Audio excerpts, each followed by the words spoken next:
talk about not specifics, not specifics, but the financial responsibility of a conference owner, because I think that's important for conference goers to understand too. Like, not just because what I want conference goers to really get how much work, what you put on the line financially to put this on. Yeah.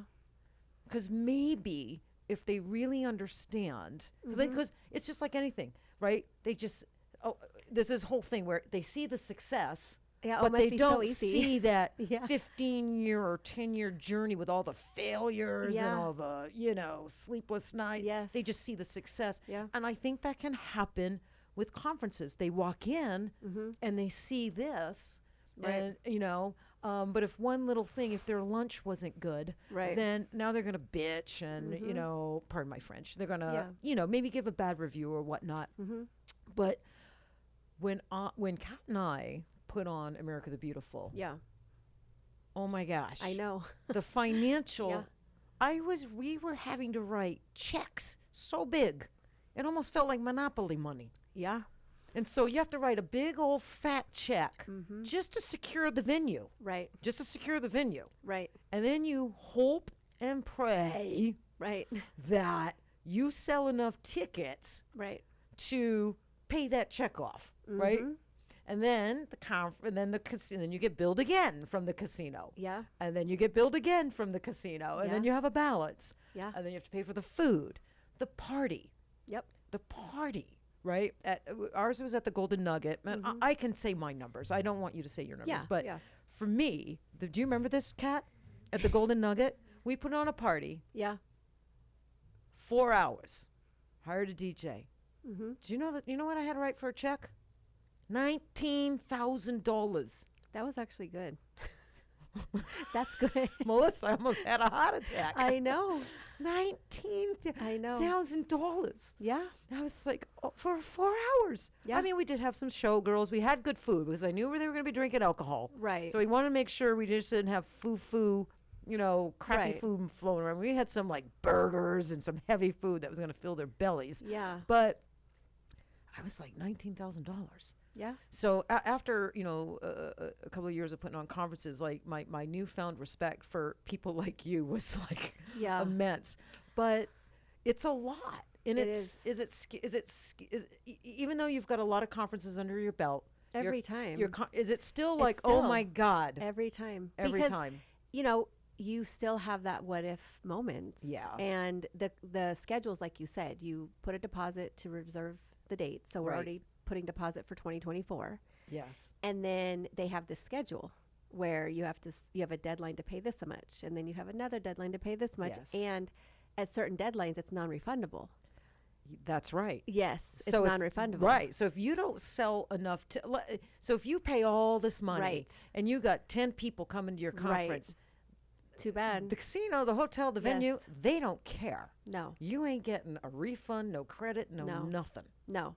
Right. And so, those moments always come where you think, okay, and it's every year, because it's like, okay, what if this year's different? Right. And every year we've seemed to, do better and better, which is what you hope for. Right. But always is that, and I hate paying that check. I hate it. Every time the day comes, I hate it. I do. Because it's massive money. It's like an amount that you never thought you would ever write, right? Ever. Does it feel like Monopoly money to you, like a little bit? Like, this doesn't even seem real. Yeah, no, every time I get like anxiety, and then it's like, they send the email. Like, okay, this payment's due. And I wait till the very last minute because I really do hate paying it. I know. And then we do the VIP events too in the evenings. Yeah. So we have to pay above that for those events. And then the audio comes and they charge you. Right. And they charge you for the screens. And they charge you for the I know. For the line, for the internet line. No, they charge to the computer. Yes, and Wi-Fi. And to tape the wires down so no one gets hurt. My husband said, I'll tape it. We have people. No, they have to tape it. And I think it's like $100 per tape or something. They charge you. Do you want a plug? Yes. Yeah, if you want electricity and a plug. Yeah. This is what Kat and I learned. Right. It's a lot. And this is what, just everyday PMU artists going to these conferences, I don't think they understand. Yeah. This is why I really wanted to do this podcast with you, Melissa, because I think it's important for people to really know like what you put on the line. And I think they think people that put on conferences like are rich. Well, they must be rich. You know, they must have a lot of money, you know, and we're just hardworking people. Still a risk. Any business you do, you're taking a risk. Yes. And it is a risk. It's a it's a big risk. And if it fails, I mean, it can financially, you know, really hurt you. Yes. You know, put a big old dent in your checking account. Absolutely. You know? Absolutely. It's like, honey, you gotta go work more hours. You need to book more eyebrows. I know. And every year, you know, in the news, I talk about the economy, what's happening. I'm always, you know, glued listening, like, okay, is it going to be bad? Is it going to affect? Are people still working? You know, because those are the things I'm paying attention to, because like you said, I'm seeing the money going out. Exactly. And then if you advertise for it, that money's going out too. Yes. I mean, it's and nowadays you have to market and advertise, because there's a lot of conferences. I think people look at a conference, especially one like yours, right, which is well done. It looks effortless. And I think they think it's easy. And that's a compliment. If it looks easy, I guess you did a good job. No. Everyone thinks it's so easy. They think it's easy. Yeah. But a conference well done, it looks like it was easy. Yeah. And then I think people get in their mind, this looks easy. They must be making a ton of money. I can do this. Right. And then you have all these, you know, conferences. So and there are a lot of conferences in our industry. So you do have to market. But, you know, the fact that yours has been a steady constant since 2017. You got 7 under your belt. Your 8th one's about to execute in October. You just let us know you've got 2024. Yeah. That is a testament to you, your husband, your friends, your family, and the quality of your conference. Yeah. So I hope you take it as such. Thank you. Yeah. No, and I do. Feel proud. Thank you. No, that's the biggest compliment to me. Yeah. Is when I hear the testimonials, people coming up to me and saying they made connections. Like you said, artists who don't know anybody now have like 3 friends where they live, and they're all going to help each other. That's the stuff that makes us happy. Yeah. Like we actually sit at night after, my husband's like, oh yeah, so-and-so told me they did this. And I'm like, yeah, so-and-so told me. You get all giddy. Yeah. That's what we're truly happy about. You know, I mean, those are the things that really make it worth it for us. Yeah. And then people saying, please do another one. Like, please don't stop. Like, we really like it. We really want to come. I'm like, okay, you know, that's what I think keeps us going. It does, and it's. I know marketing helps, of course, because it gives, you know, the event exposure. But it really is. I think a lot of it is organic. It's word of mouth. It's people that have attended your conference, and you know, had a blast, and they're telling everybody. Yeah, and they're telling everybody. You know, like me. You know, we've been telling everybody. And you didn't even get the full experience. I did not get the full experience. You didn't. I know I did not. So I'm really excited this time to get the full experience. Yeah. I'm actually participating a little bit in your conference this year. Super excited. Which I'm really excited about. Yeah. I'm going to be, can we? Yeah, can absolutely. I tell 'em? Yeah. So you do a workshop. So you have your live speakers. So I did think you were a little crazy, I got to admit. Like, no, it's a lot. Because like our conference was 3 days long, and I thought at the end of 3 days, I mean, I'm in a coma for like a week. Yeah, we sleep for like a week after. Yeah, but yours is 5 days long, Melissa. Yeah. What were you thinking? Yeah, it's just gotten bigger and bigger because we keep trying to squeeze everything in with all these ideas. Right. And my husband is one that he's like, so backing up a little bit, the demos. Right. We tried that last year Monday night, and then it was a success. And then this year he says, let's do it all day Sunday. And I said, all day? He goes, all day. I go, okay, wait, because we're setting up and the vendors are setting up. Right. And I'm, you know, a planner. So I'm thinking, Right. okay, so we're going to do it. Like, I think it's 4 hours, not a whole day, but a half day. Well, you know, that gets me out of having to set up. Yeah, exactly. I mean, that's where I was. Sorry, guys. That's what I was thinking. So, I mean, sorry, Olivia, Kat, Willow. But I'm going to be one of your live demo artists. So it's so you reserve a room. Right. Because I don't know if our listeners know what we mean by live demo. So you reserve a room and you have artists that are doing live procedures all at the same time, right? So 8 to 10 at once. So not too many, but enough that they can walk around and they do. They just walk around and they observe. Have champagne and you music. have champagne. and music. For the attendees only, not the artists. No, yeah, exactly. We don't want you drinking. Let's just make that clear. Yeah. After you're done. Yeah, after you're done. And so I'm going to be participating, and I'm doing high saturation eyeliner.